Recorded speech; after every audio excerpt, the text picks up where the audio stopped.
What's up, people? I am back for another video. Oh, hold on. Fix that. Yeah. Oh, for fuck's sake. Brings it back to old times, huh? Anyway, sorry I didn't do this video yesterday, but I guess before I do this video, I will announce I did see Evil Dead yesterday. Evil Dead Rise. Real quick review. I'm still gonna do a main review. I'll probably do it on the weekend because I want to let more people watch it. So I was gonna do it Friday, but I actually might even. I'll announce it by Thursday, but I'm either gonna do it Friday or I might just push it to Sunday because I want to give more people an opportunity to watch it. I feel like I've pretty much been the only one who saw it. I barely saw it, so. But I guess really quick, I'll give real quick thoughts before we get into the video. It was pretty good. I'm gonna try to keep it vague. Like I don't want to. I mean, this isn't a spoiler. This part isn't. It's a lot of blood. So, like, that's not a spoiler. I mean, that's something that's been out there for a while. I mean, and if you know Evil Dead, you know there's going to be a lot of blood. So, that's not really a spoiler. But it's good horror. It's not, I won't say it's, like, the best. I think Evil Dead 2 is still my favorite, but it's definitely, this one's a worthy entry. I think I was worried going in, like, oh, is it going to be an good homage to Evil Dead? And I thought it was. So, but like I said, I'll get more into it throughout the week and stuff like that. But so before I start this video, I guess I'll also go into what I got going on this week. Later tonight, I will be doing Spy Who Loved Me review. Then tomorrow will be I'm gonna review I don't know what I'm gonna do tomorrow. No, stupid. Tomorrow I'm gonna do the fucking Screen Rant is Gay Part 3. I'm gonna fucking roast their Predator list. I have to. I know it's for clickbait, but I still have to roast it. So I'll be doing that tomorrow. Then Thursday, I picked the Mel Gibson movie we're gonna review. We're gonna do Payback. Very underrated. Basically about a thief who gets fucked over by his wife and he wants to get revenge. So basically it's a good fucking movie. It's one of Mel's best. And I'm thinking next week we'll do Ransom. I want to do like his smaller ones before we get to like probably after Ransom. I'm thinking we're gonna do Braveheart. So, but yeah. So that's next week. So Thursday, Payback, and then Friday either I will review Evil Dead, like spoiler. But I'm most likely gonna move it. Because I want to give more people an opportunity to watch it. That's why I was saying I'm probably gonna wait till Sunday. Because this weekend, there's only like really one movie I'm probably gonna review, and that's Sisu. Like I'm gonna see there's a couple movies I'm seeing, but only one I'm probably gonna review, and that's Sisu. So, and Sisu, I could probably wait on that one. So yeah, I'll save Evil Dead for the weekend most likely. So for Sunday, but if I don't do it Sunday, if I still do it Friday, that'll be our Friday review, or we'll start the American Pie series. So it'll be one of the either or. Actually, no, I just decided we're going to do it I'll save Evil Dead for Sunday. I want more people to watch it before I review it because I'm going to go into spoilers and stuff. And I don't want to review it and then like barely anyone has watched. That's why I didn't review it yesterday. Anyway, let's get into the point of this video. Today, I am going to list my favorite movies from 1982. I got 7. I almost had 10, but 7 movies, and there was like a lot this year. Like this was like really. I mean, I know a lot of people say 84 is when like the year really 80s really kicked in, but 82 is almost when it started too. I mean, Tron. I mean, that was like one of those 80s movies out there that came out that year. I'll admit it's not on my list. Like I didn't grow up with it, so. But I can acknowledge I have to mention it for 1982. I can't not mention it. So this list wasn't really hard to make. It's really easy. Number 1 and 2 are pretty much like obvious for me. So, but anyway, before I get into that, like I said, tonight I will review. We're continuing with the Bond series, doing Spy Who Loved Me. This is one I remember a lot, and this was one that basically, if you know the second Austin Powers movie, that was basically the riff on this title. You know, Spy Who Shagged Me. So we'll be doing that later tonight. I'm happy. I'm loving the Bond series so far. So can't wait to see more. So, but anyway, I'm gonna get started here on my 1982 list.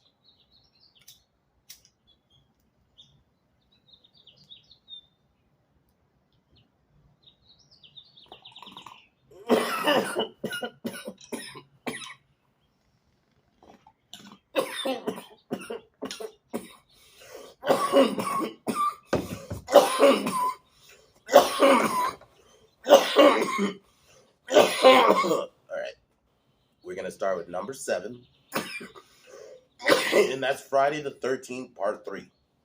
I always liked this one. This one, I'll admit, was not one of my favorites, and this was the one before, probably most everybody's favorites from the franchise Part 4 comes out, but this is the one where Jason gets his hockey mask. The more iconic. I mean, 1 and 2 had a good look for Crystal Lake, but I feel like 3 is the one where you kind of get the real aesthetic of Crystal Lake. And you gotta remember, this is 82, so you still had that 3D. This was that second almost era of 3D where, with the blue and red glasses. And yeah, so there's a lot of 3D. That's why this movie, there's like a lot of like uber close-up shots, but I like this one. I'll admit the lead, is her name Chris, I think? Or Chrissy? She was kind of boring, but whatever. She was serviceable. You got some solid kills. The fucking when Jason squeezed the dude's head and his eyes burst out. That that was made for 3D. But I like this movie. I in general like Part 3. You get the Jason we all know. Like the Crystal Lake aesthetic that we're mostly used to is full on by this point. And yeah, it's a worthy third movie. It's definitely not my top. Like I'd probably put it more in the middle if I were ranking it with the other Fridays, but I like Part 3, so that's my number 7. Number 6, Halloween 3. This is an interesting one because I'll admit I did not like this one, or I refused to watch it because the whole Michael Myers in it. But you watch it, it's a good horror movie. Like, yeah, I don't count it as a Halloween movie. I almost just call it Season of the Witch, but it's just it's John Carpenter's, or either it is if it isn't John Carpenter direct, I think he did make this because this has like Carpenter all over it. I love the whole Silver Shamrock thing. The masks are creepy. Even the androids that you kind of see in the movie that are basically they're almost like the Michael Myers of the movie. But yeah, Silver Shamrock's a good company. I remember him as Old Man from RoboCop, who's the villain in this. I thought he was great. Tom Atkins. That ending is one of the greatest endings in a horror. Tom Atkins like freaking out, trying to tell him to turn the broadcast off. It's so fucking good. Yeah. It's all in the music's great. Like, yeah, it may not be like your hall. It's not Michael Myers, but it's a great horror. So I have to acknowledge that. So Season of the Witch, I kind of do just look at it as its own movie, but it's still a great one.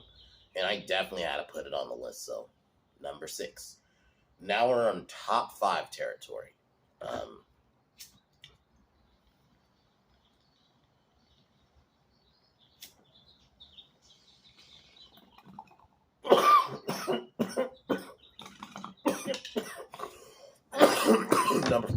number 5.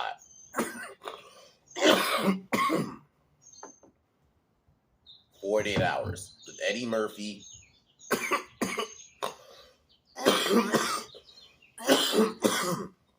And Nick Nolte. I love this movie. This is like one of the not the earliest, but this is like pretty much Eddie Murphy's first big movie that made him like, okay, this is the guy. He plays Reggie Hammond, who's a criminal who Nick Nolte is a cop who needs and you have like a decent cast. Like you have the guy you might remember him, the Indian dude, native guy from Predator. Most people know him from that movie, but he's one of the bad guys who works with cans.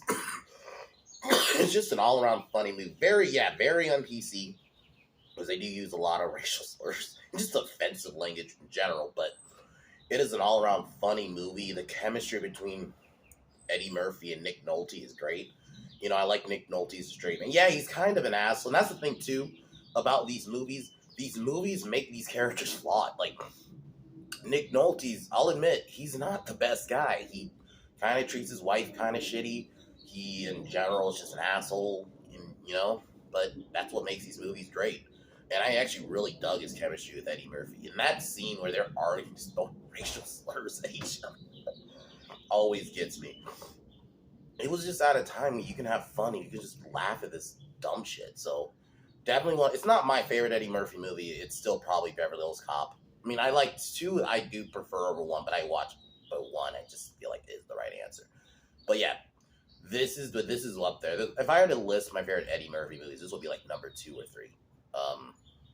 Because this one's so good. This is like the one that really kind of made him like, yeah, this probably was the one that probably got him Beverly Hills Cop. I wouldn't be surprised. So yeah, I have to mention 48 Hours. So another 48 Hours, I probably won't put on a list, but I'll say really quick. It's fine. It's serviceable.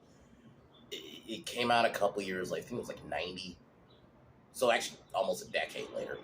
It was all right though. Like I didn't hate it, but it's in the middle. So real quick thoughts on another 48 Hours. So on number 4 is Blade Runner. I mean, one of Harrison Ford's best roles. I don't think it's his best. We all know his best is Indiana, or you could argue Han, but him as Deckard is so good. This is one of those aesthetics too of Blade Runner, in my opinion, is one of the most copied things.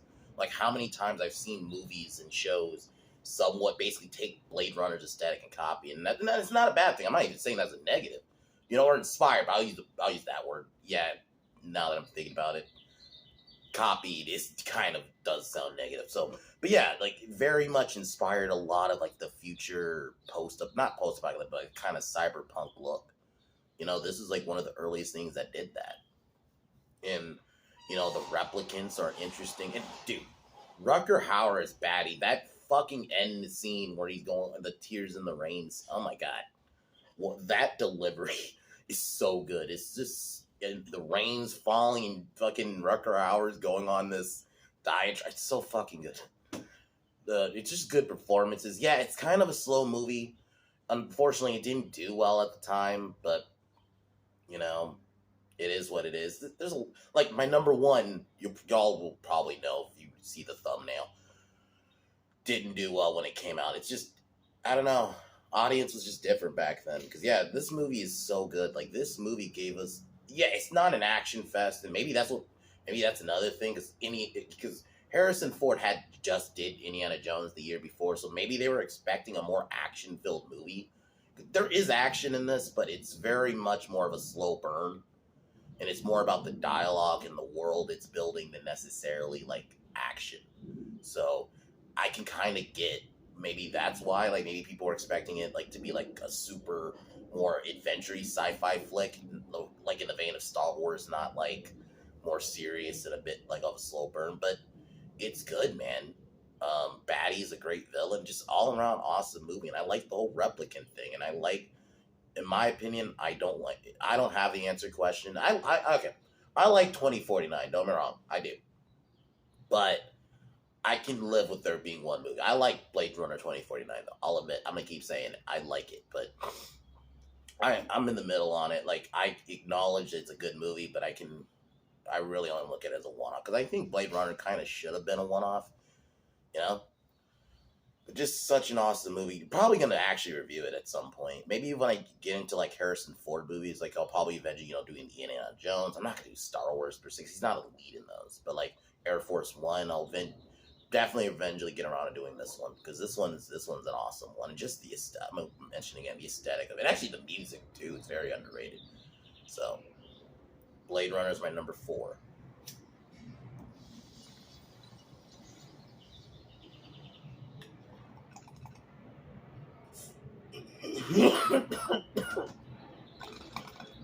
My number 3 is Rocky 3. Y'all know I love the Rocky movies. And maybe I'll do like a couple 70s lists too when I get done. When I eventually get past this part, but and if I were to, Rocky, the Rocky movies would be on. Rocky 1 and 2 would be on there, but Rocky 3. I'll admit, this isn't like my go-to Rocky film, but this one is the one that almost changed the mold because, This is the one where Rocky actually gets his first like real loss. Like, yeah, he lost in the first one, but that was by points. He gets beat. Like, I guess that's a better word. He gets beat, not just he loses. He gets beat by Clubber, who I think is a decent antagonist. That scene where he's just calling him out while Rocky's getting his statue presented to him is great, and it's like you won. That scene is so good too because you think, oh, Rocky's gonna beat this guy. He has this guy beat, and then no. And then Mickey's death. Oh man, that hit me. That got me. Even to this day, that scene got me rewatching it last year. It's such a good scene, and Rocky just like Mickey's dead, and then Rocky puts his armor on, and this is after he got beat, and it's just, and then the fucking trading with Apollo, where this is where they start to become friends. It's like, yeah, because Apollo always respected Rocky, but to finally see it like happen, and then them training together, and this is the one, I mean, and the final fight was great. I just think Rocky 3 was a great one. It's not like my favorite one, but it's definitely a fun one. Mr. T as Clubber Lang is just, I mean, this is Mr. T at his height. And it's Mr. T just basically playing Mr. T. It works. Like, it's fine with me. Like, it works here. Like, he's playing Mr. T if he was a boxer. So, but, yeah. So that's my number 3, sorry. Number 2 is another Stallone film, First Blood. I mean, this movie is the personification of escalation because Rambo just wants to be left alone. And then you got this sheriff who, Diesel? It could be wrong. He's such a good character, dude. He's such a good, like... This one's just one that really highlights trauma and PTSD. Like, that scene in the end. I know there's a whole movie, but I just gotta get into that ending scene. Stallone on that fucking nothing is over. That whole speech, just that always gets me, man. And that's why when people try to say Stallone's a bad actor, I'm like, y'all are tripping. Just that scene alone, the way he delivered that, and then like when he starts crying and with Troutman, so good. And it's just Rambo on his own against not the military, against the police, the sheriff, police department. That scene where he breaks out of the police department and we get the chase into the forest. It's so good. And that scene when he has the sheriff on the tree with the fucking knife, because it's like, bro, he's like, I could kill you right fucking here. And it's like but he kept escalating, and Troutman's even warning, like, yo, you gotta stop this. Just all around, Rambo 1 is just such a good one. Don't get me wrong. Rambo 2 I like because it's like the first movie, but we actually get to see him fuck shit up. But Rambo First Blood, sorry, it's such the simplicity of it. And don't get me wrong, I like the other movies, but you almost it could have been a one-off and it would have worked. But I'm happy it wasn't, because we wouldn't have gotten Rambo First Blood Part 2. But Stallone's performance in the end, man. And then fucking It's a Long Road plays when Troutman walks him out. it's so good.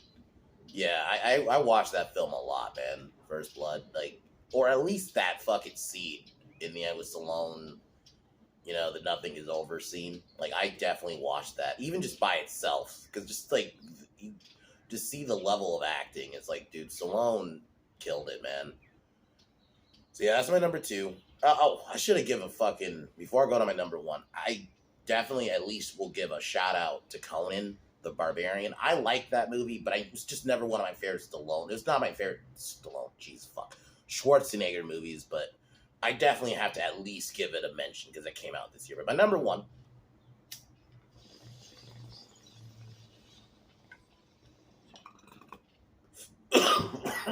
is The Thing.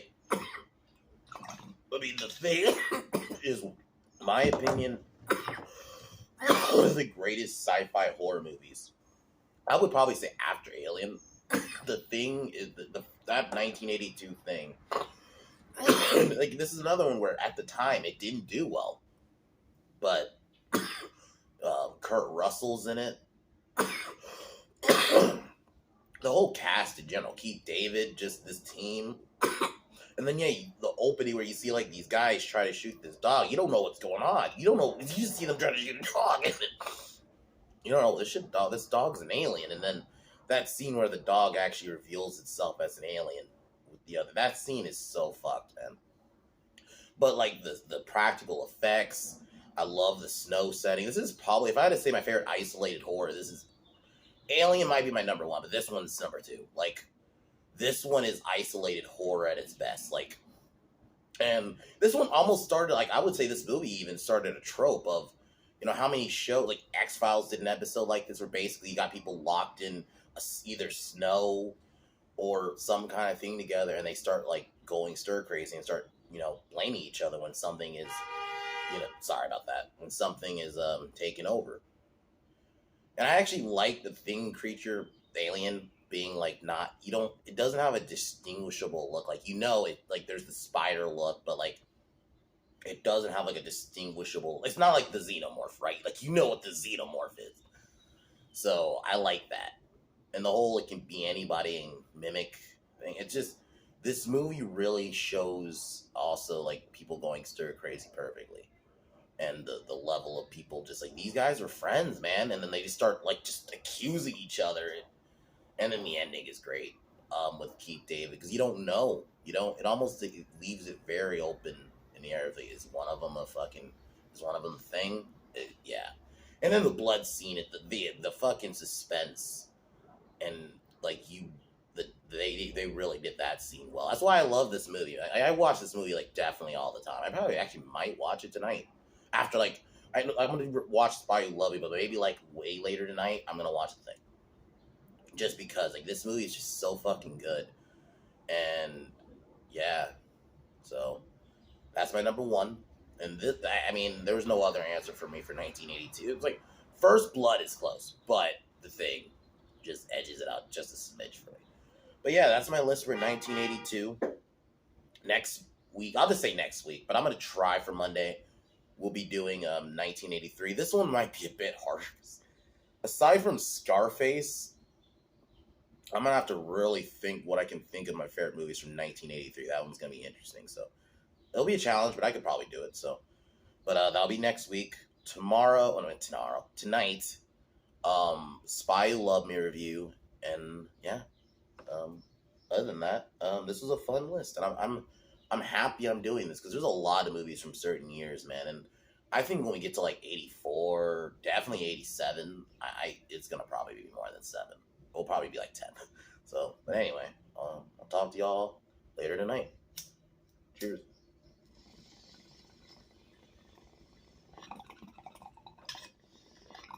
As usual, I'll talk to y'all tomorrow or tonight.